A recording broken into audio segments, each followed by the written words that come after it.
You know how it is after a breakup, right? You get that sting, and suddenly everyone's an expert. Just get over it. They say delete their number, go for a run. Oh, the classic advice. Right. But it feels like putting a Band-Aid on, like a bullet wound. It's just not that simple. No, not at all. And that's because emotionally, we're dealing with something much deeper than a flesh wound. Exactly. And that's exactly why I was so drawn to this guide we're diving into today.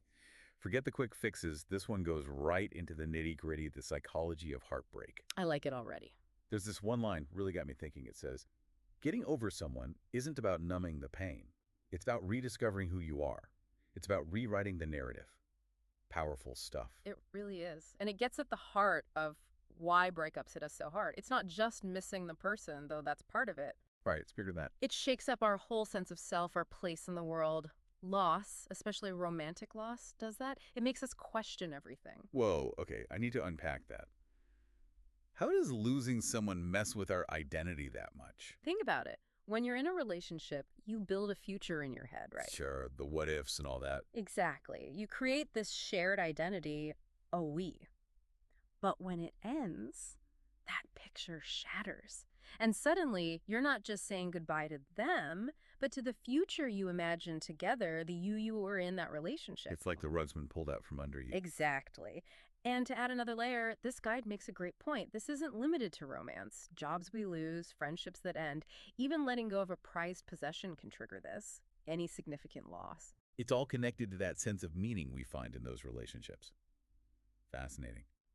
So the guide emphasizes just how central relationships, all kinds, are to how we make sense of life. But why does losing them throw us into such chaos? 2 words. We're wired for connection. Humans are. It's in our nature. And on top of that, we're storytellers. We create narratives around those connections, right? It's how we understand our place in the world. We make it make sense to ourselves. Exactly. So when the relationship ends, those stories we've so carefully built, they get disrupted. So it's not just about missing that person. It can dredge up old losses, make us question our choices, even challenge what we believe about ourselves deep down. It's rarely simple or contained. Like, you ever see someone lose it over a box of old mementos? It's not really about the stuff. It's the memories, what they represent. I get it. Right. So we've established breakups are rough. Way more profound than we give them credit for. But this guide, it isn't about wallowing, is it?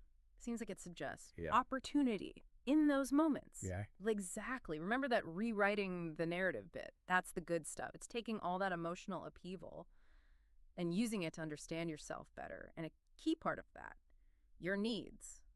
But that's a whole other can of worms we need to open. Okay, now you've got me really intrigued. But before we go there, let's stick with how our brains deal with all this, the stories we tell ourselves.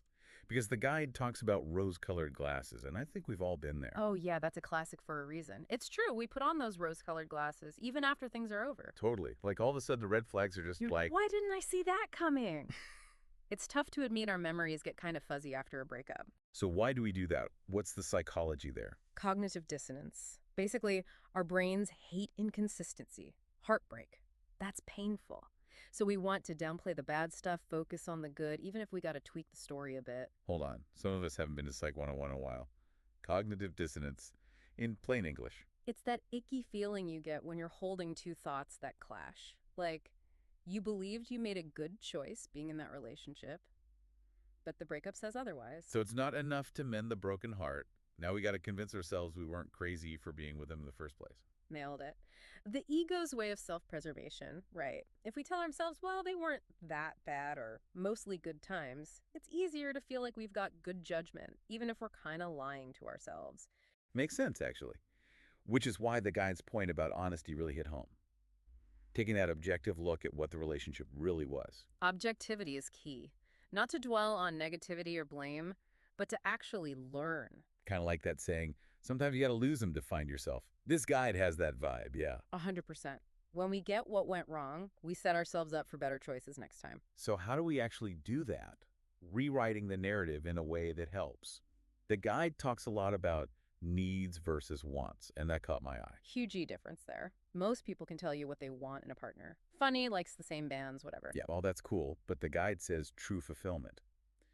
That's about getting your needs met. You got it. And it changes the conversation. We're not matching superficial stuff anymore. It's deeper. So it's not do they make me laugh. It's do they make me feel. Exactly. Like you might want someone who's always down to party, but what you need is someone who shows up emotionally when things get rough. Security, stability, all that.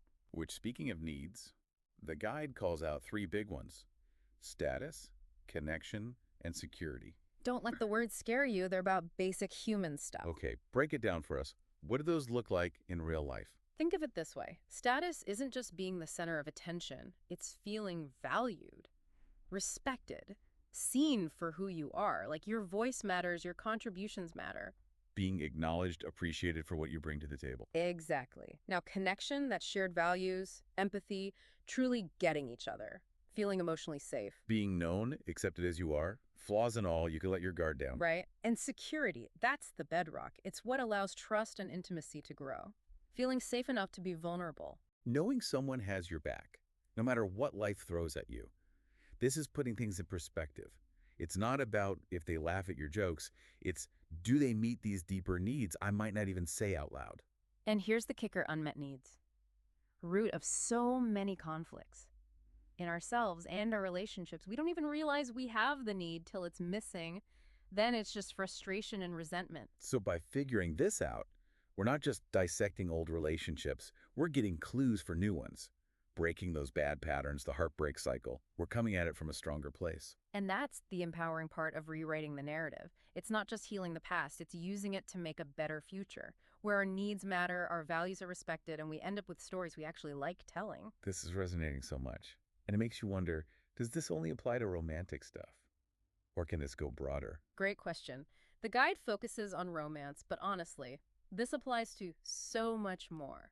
Ending a friendship, leaving a job, even moving away from a place you loved, it's all a kind of breakup. Okay, so we're taking this breakup idea beyond romance, huh? Like, leaving a job, that can be brutal. Oh, tell me about it. It can be just as tough emotionally as any relationship ending. And think about it, we pour so much of ourselves into our work, right? Yeah, it becomes part of who you are. Exactly. Our identity gets tied up in it, our purpose, even our social life sometimes. So when it's over, whether we chose it or not, it's that same grief, loss, uncertainty, like a romantic breakup, but in a different suit. We put on those rose-colored glasses for jobs too, don't we? Minimizing the bad parts, remembering only the good old days. All the time. Our brains crave consistency even when it's not good for us. Reminds me of that quote, something like, sometimes a door closes not because you weren't meant to go through, because there's a better one waiting. Love that. It's all about perspective, right? Instead of, I failed, it's, okay, time for a new chapter, a chance to figure out what really matters. So how do those needs, status, connection, security, how do those play into finding that better door, job-wise? Time for some self reflection. Which needs were met by that oldie job, which ones weren't? Maybe you need challenge recognition for your work that's status, or maybe it was the teamwork, the camaraderie, that's connection. And if those were missing, no wonder it went south. Exactly. So you reframe it. Not, I lost my job, but I learned what I need to thrive. Suddenly you're making choices from a place of self awareness, not just desperation. This has been so eye-opening, honestly. We took heartbreak, something everyone goes through, and made it practical, like a roadmap instead of just a pity party. That's the goal. These tough experiences, they're raw material for growth. But only if we're willing to do the work. So to everyone listening, going through it right now, whatever it is for you, you're not alone. And as cheesy as it sounds, this pain, it's got lessons to teach. It can make you stronger if you let it. Couldn't have said it better myself. Take the time to really think. Be honest about what you need, what you want your life to look like. Don't be afraid to hit that rewrite button on your own story. Because it's not over. It's just getting good. That's all the time we have for today's Deep Talk, everyone. We hope this has given you plenty to think about on your own journey. Until next time, take care.